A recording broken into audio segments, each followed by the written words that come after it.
Returning to the four Gospels. According to the Gospel of Matthew, Jesus undergoes persecution from a rival king and has to flee into Egypt. Not the life of your average person. While, according to the Gospel of Luke, Jesus lives the life of a common man. Just like any average Jewish male, Jesus undergoes the rite of circumcision on the 8th day and receives his name. As the firstborn, is dedicated at the temple after the days of Mary's purification, according to the law of Moses, and at the age of 12 experiences his first Passover, the life of an ordinary Jewish male by all accounts. Why? Why all this? As was said before, the answer is found in Revelation.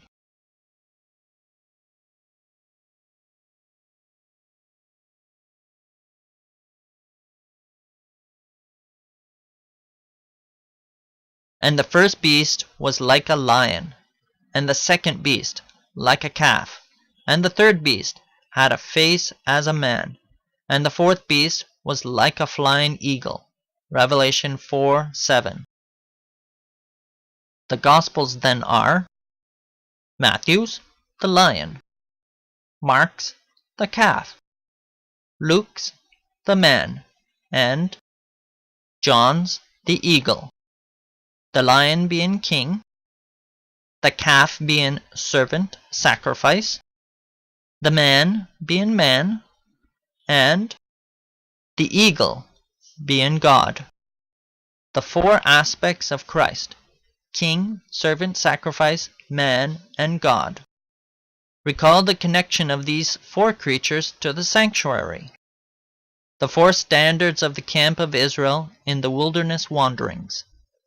Not only are they aspects of Christ, but also aspects of his people. Returning to the four Gospels, we now have an explanation for some of the features of the Gospels of Mark and John. Mark's lack of a genealogy. For animals, it isn't noteworthy. Mark's failure to mention the birth. For animals, once again, it isn't noteworthy. John's lack of a genealogy. God doesn't have one. John's failure to mention the birth. God, once again, doesn't have one. And what of the 3-to-1 split? It can now be seen to arise naturally. 3 earthly creatures, the lion, the calf, and the man, and 1 heavenly creature, the eagle. But a question arises. It is obvious that Matthew is the lion, king, and Luke is the man, a common man. But how do we know Mark's Gospel is the calf, servant, sacrifice, and John's Gospel is the eagle, God? Let's examine the evidence.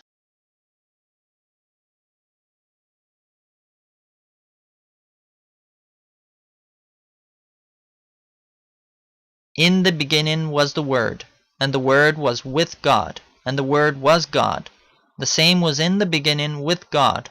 All things were made by him, and without him was not anything made that was made. John 1:1-3. Returning to the four Gospels, the Gospel of John declares Jesus to be the Word, God.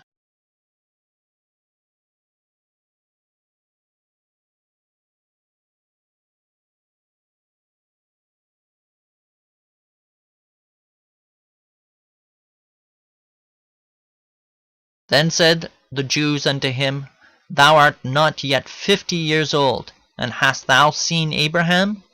Jesus said unto them, Verily, verily, I say unto you, before Abraham was, I am.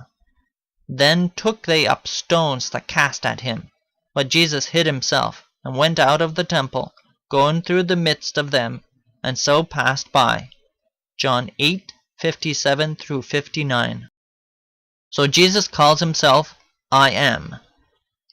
Unless we be tempted to pass that utterance of Christ's off as having little significance, the Jews' reaction to it needs to be re-examined. How did they understand this declaration? Then took they up stones to cast at him. They were going to kill him for a little I am.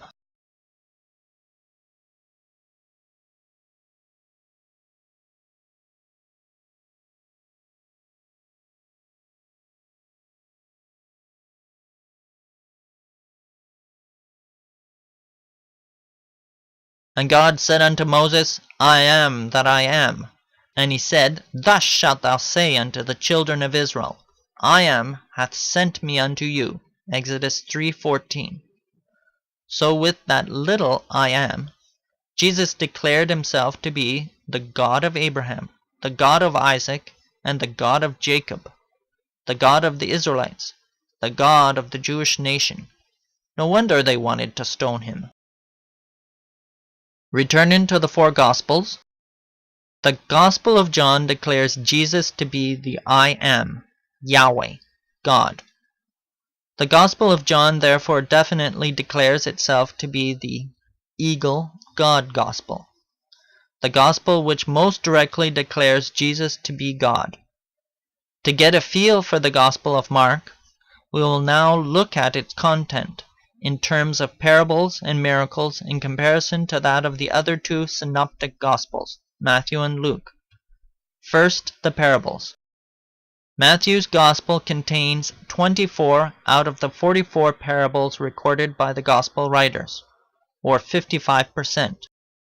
Mark's Gospel contains 8 out of the 44, or 18%, and Luke's Gospel contains 30 out of the 44, or 68%. Here's an enumeration of the parables in the four Gospels. Returning to the four Gospels, now the miracles. Matthew's Gospel contains 20 out of the 35 miracles recorded by the Gospel writers, or 57%. Mark's Gospel contains 18 out of the 35, or 51%, and Luke's Gospel contains 20 out of the 35, or 57%. Here's an enumeration of the miracles in the four Gospels. The information has been arranged to highlight the three synoptic Gospels, as John's, the red, is rather independent of the others. Returning to the four Gospels. Note that the Gospel of Mark has a significantly fewer number of parables, the intellectual, compared with the other synoptic Gospels, while it has a roughly equivalent number of miracles, the physical. The Gospel of Matthew contains the very significant Sermon on the Mount, as does the Gospel of Luke, while it is absent from the Gospel of Mark. The Gospel of Matthew contains Christ's eulogy for John the Baptist, as does the Gospel of Luke, while it is absent from the Gospel of Mark. The Gospel of Mark is characteristically less intellectual than the other Gospels, an action Gospel as opposed to an intellectual one. Similar to an animal, perhaps? So we have the four Gospels, explained by the four creatures of Revelation 4:7. But Revelation has more.